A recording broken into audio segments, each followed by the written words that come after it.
À Djamé, Renol, quartier Antenne. Il est 4 heures du matin lorsque nous retrouvons Gédéon à son domicile. Dès son réveil, le jeune homme s'apprête pour le travail. La vingtaine révolue, Gédéon est bagagiste. Une fois prêt, direction le marché. Il est maintenant 6h30. Entre les klaxons des véhicules et la densité de la foule, Gédéon essaie de se frayer en chemin. Il vient de trouver sa première cliente. Malien d'origine, depuis son arrivée en Côte d'Ivoire, c'est ce métier qu'exerce Gédéon. Selon lui, c'est avec ce qu'il gagne qu'il se prend en charge et parvient à donner un coup de main à ses parents au Mali. Quand je suis venu en Côte d'Ivoire, je voulais travailler dans d'autres domaines, mais personne ne voulait m'aider. J'ai vu que rester à la maison n'allait rien m'apporter, donc j'ai décidé de prendre la brouette pour me défendre, pour que je puisse me nourrir et aider ma famille. Et cela fait 3 ans que j'exerce ce métier. Dans le mois, je peux avoir 75 000 francs comme économie. Lorsque mon père est décédé, j'ai envoyé 200 000 francs à ma mère pour les funérailles. Les rapports avec les clients ne sont pas toujours parfaits. Certains nous traitent de tous les noms. Et souvent, il y a des incompréhensions au niveau du prix. Malgré ça, on s'en sort. Comme Gédéon, une centaine de jeunes exercent le métier de bagagiste ou pousseur de brouettes dans la commune d'Adjamé. Il vient à 2 heures pour venir travailler. Par jour, il gagne 3 000, souvent 2 000. Cette activité demande assez de force physique. D'où Gédéon tire-t-il l'énergie nécessaire pour transporter autant de marchandises? À la question de savoir s'il consomme des substances énergétiques, il répond par la négative. Je pousse la brouette, c'est fatigant, mais je ne prends pas de substances énergétiques. Certains le font et souvent ils attachent des gris-gris, mais pas moi. Le courage de ces jeunes fascine plusieurs personnes qui ne manquent pas de les encourager. En tout cas, ils sont courageux. Sans eux aussi, là, nous aussi, on peut pouvoir. Et qui dans les pays là-bas pour venir là, et puis s'enrichissent. Dans l'argent de brouette. Il y a d'autres même qui construisent magasins dans ça. Si certains louent leur courage, d'autres les accusent de commettre des vols. Un jour, ils ont pris mon bagage. C'était beaucoup. Il n'a qu'à arrêter de prendre le bagage de gens. Il n'a qu'à faire à cause de Dieu. On souffre pour gagner l'argent là. Pour ce qui concerne le vol des marchandises, je vous explique. Nous, les bagagistes, nous sommes nombreux. Pendant la période des fêtes, les vagabonds prennent les brouettes et se mélangent à nous pour voler les marchandises des clients et les clients nous accusent. Sinon, un vrai bagagiste ne vole pas. Face à cette situation, des dispositions ont été prises selon le conseiller technique du maire d'Adjamé que nous avons rencontré pour en avoir le cœur net. Nous avons dû prendre des mesures. Désormais, pour exercer dans ce domaine, tu te fais recenser, tu te fais connaître. Tu as même une blouse qu'on n'a pas encore pu appliquer avec un numéro. Et ta charrette en même temps porte aussi le même numéro. Désormais, ne confiez vos bagages qu'à des personnes qui sont immatriculées, qui sont connues, qui sont recensées pour réduire un peu ces formes de déperdition. Selon les bagagistes, il n'est pas évident de sortir à 3h ou 4h du matin pour aller exercer ce métier. Certains d'entre eux se font agresser, parfois des bagarres éclatent. L'insécurité est répandue dans ce milieu, d'où l'application de certaines mesures dans les gares routières. Ceux qui viennent à 3h du matin, je ne pense pas que c'est vraiment un danger, sinon ils n'allaient pas le faire. Parce qu'ils connaissent tellement le milieu. Vous savez, les gens se plaignent beaucoup d'Adjamé qu'il y a des vols à la tire, il y a des attaques. Mais je vous assure que très souvent, c'est dans la journée, quand il y a du monde, que ces genres d'opérations se déroulent. Sinon, la nuit, c'est difficile de se faire agresser à Adjamé, parce que Adjamé, la nuit, est truffée de corps habillés. C'est très souvent des jeunes de ces quartiers-là qui viennent se mettre aux entrées et aux sorties des rues. Tous les bagagistes qui passent, vous verrez qu'ils seront rançonnés par 2 ou 3 individus qui sont arrêtés là. Donne-nous 100 francs. Donne pas 100 francs, tu ne passes pas. C'est un épiphénomène que nous combattons depuis près de 6 ans. Il est 18h lorsque nous retrouvons Gédéon à sa descente du boulot. Une journée de dur labeur selon lui. Ce jour, il a gagné la somme de 5 500 francs CFA.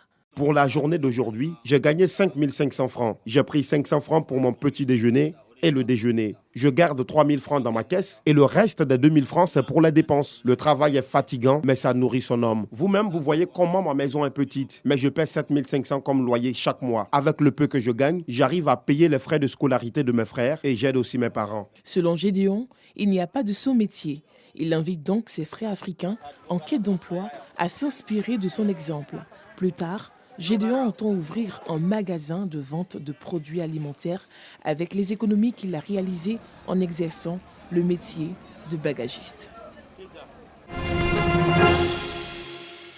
Des cahiers, des livres, des stylos et ensembles géométriques offerts aux élèves de l'école primaire franco-arabe Nourdine dans la commune d'Abobo, au quartier Derrière-Rail. Une initiative du mouvement de jeunes cadres dynamiques appartenant à un parti politique. Objectif, encourager l'école pour tous. Nous avons fait ces dons aux familles démunies dans le cadre de la Côte d'Ivoire solidaire. Nous attendons des élèves qui puissent se mettre au travail. Nous attendons aussi des parents d'élèves qui puissent encourager leurs enfants à continuer à travailler et à pouvoir promouvoir l'excellence en Côte d'Ivoire. Un acte bien apprécié par les récipiendaires qui ont exprimé leur gratitude. On m'a donné des cahiers avec des ardoises, avec des bics, des crayons. Je suis très content. Depuis ici, là, ils ne m'ont jamais fait cadeau comme ça. On remercie ce ONG qui sont venus nous aider. Vraiment, nous avons plein de parents qui n'ont pas de moyens pour acheter des livres pour leurs enfants. Ça fait que ça empêche les enfants même d'avoir le nouveau parce qu'ils n'utilisent pas à la maison. Ce don va permettre aux enfants aussi de pouvoir se mettre à jour et puis bosser à la maison. Initiative Plus RHDP est un mouvement constitué de jeunes cadres dynamiques qui œuvrent dans le domaine humanitaire et il compte mettre le cap sur le CNTS, Centre national de transfusion sanguine, pour une cérémonie de don de sang. Ils sont les grands vainqueurs du PRIMUD, Prix international des musiques urbaines et du coupé décalé de ces 2 dernières années. Les artistes Safariel Obiang et Miss Premier, respectivement lauréats de l'édition 2019 et 2020, reçoivent aujourd'hui les clés de leur villa. Si Safariel Obiang a répondu présent à cette remise des clés, Miss Premier en tournée européenne s'est fait représenter par son staff managérial. Heureux, Safariel Obiang a, au nom des bénéficiaires, témoigné sa gratitude aux promoteurs pour cette action qui vise à créer une saine émulation au sein du monde musical. Un sentiment de motivation, d'encouragement.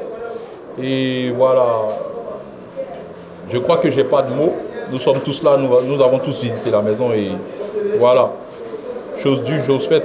Située dans la commune de Songon, ces villas de 4 pièces sont évaluées à 40 millions de francs CFA chacune, selon les promoteurs du PRIMUD.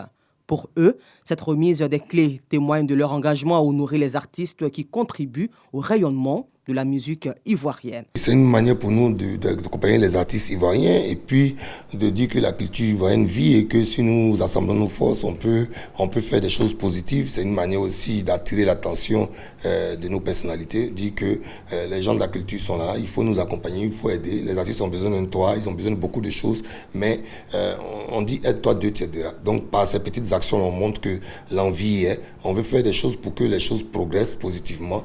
Et donc quand nos autorités voient que nous-mêmes on se bat à notre niveau, effectivement ils viendront nous accompagner. On remercie le promoteur qui nous a assuré qu'il n'a pas encore fini les travaux, mais on voulait le remercier déjà. Le prix international des musiques urbaines et du coupé décalé est une cérémonie de distinction des meilleurs acteurs de la musique ivoirienne. Sa 6e édition se tiendra le 14 novembre prochain. Plusieurs genres musicaux se disputeront encore le Grand Prix à cette grande messe de distinction musicale.